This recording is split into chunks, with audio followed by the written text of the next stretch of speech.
ginagawa namin. That is why, Lord, tinataas ko po, Panginoon, ang pamilya Manlapit, Father God, na naiwan ni Tito Eson. Magsimula po, Panginoon, kay Auntie Oring. Lord, I just bless, Father God, ang anak na ito.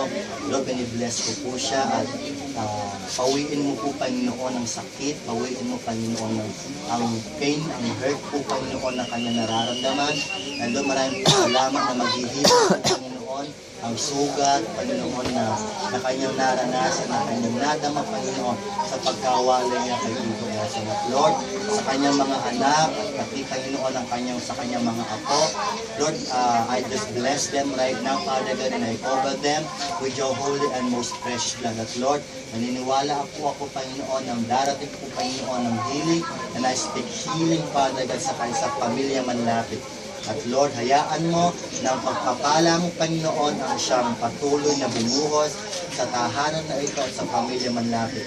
Maraming pong salamat na hindi mo kami iniwan, hindi mo kami pinabayaan, hindi mo kami, Father God, na inalis sa iyong atensyon sapagkat mahal na mahal mo po kami.